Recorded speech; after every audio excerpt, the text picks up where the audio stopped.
அவங்களோட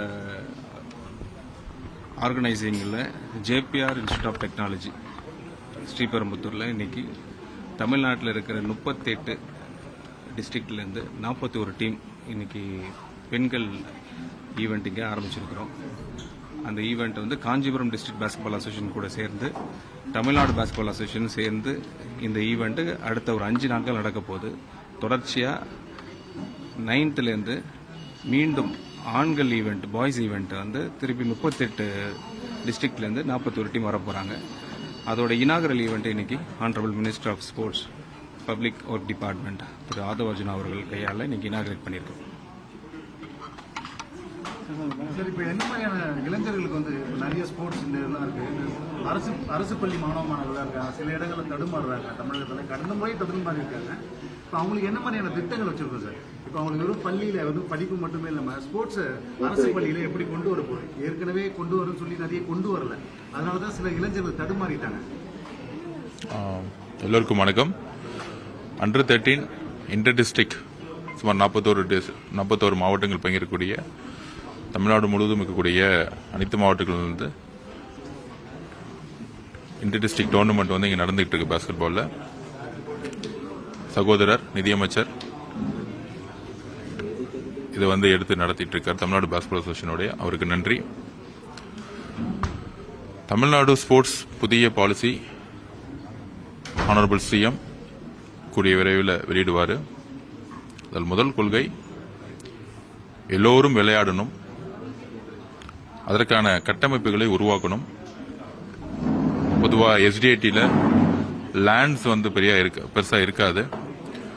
ஹவுசிங் டிபார்ட்மெண்ட்டாக இருக்கட்டும், கார்பரேஷனாக இருக்கட்டும், எங்கெல்லாம் வந்து வேக்கண்ட் லேண்ட் இருக்கோ அதெல்லாம் வந்து எம்ஓஇ போகிறதுக்கான ஐடென்டிஃபிகேஷன் பண்ணி வந்து ஸ்டார்ட் பண்ண போகிறோம்.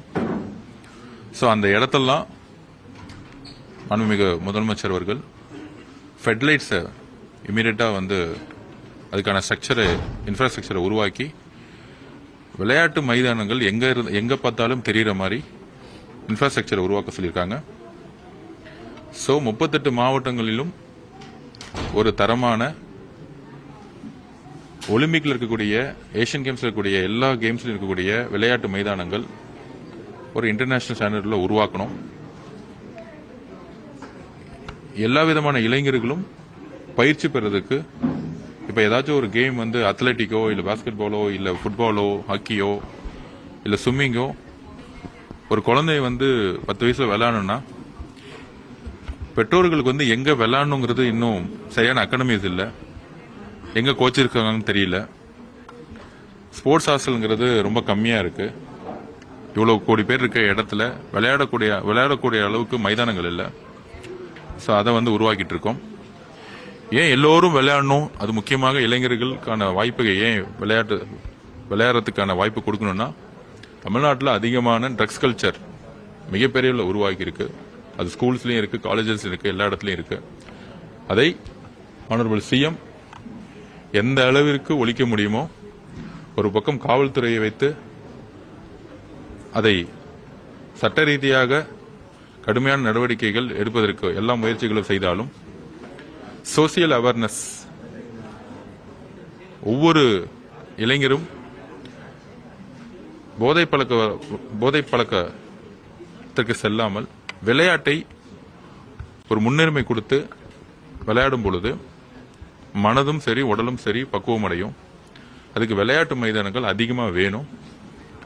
அதுக்கான ஸ்ட்ரக்சரும் சரி, கல்வித்துறைக்கும் விளையாட்டுத்துறைக்கும் எப்பொழுதுமே ஒரு பெரிய கேப் இருக்கு. ஆல்ரெடி கல்வித்துறையோட சேர்ந்து விளையாட்டுத்துறை அமைச்சகம் 2 அமைச்சர்களும் சேர்ந்து ஒரு புதிய பாலிசியை எல்லா பள்ளிகளிலும் உருவாக்குவதற்கு ஒரு ஆய்வு வந்து ஆல்ரெடி ஒரு ஆய்வு முடிஞ்சிருக்கு. அது ஆனரபிள் சிஎம் கிட்ட அந்த ஆய்வுடைய அறிக்கையை முழுதாக கொடுத்த பிறகு கூடிய விரைவில் தமிழ்நாட்டில் ஒரு மிகப்பெரிய ஒரு சோசியல் ரெவல்யூஷன் சொல்லக்கூடிய ஒரு ஸ்போர்ட்ஸ் பாலிசி எஜுகேஷனுக்கு ஈக்குவலா உருவாக்கப்படும். கூடிய விரைவில் அது மாண்புமிகு முதலமைச்சர் அறிவிப்பார். கேபி முனுசாமி வந்துட்டு தேங்க்யூ ஸ்போர்ட்ஸ் எனக்கு ஃபைனலைஸ் ஸ்போர்ட்ஸ்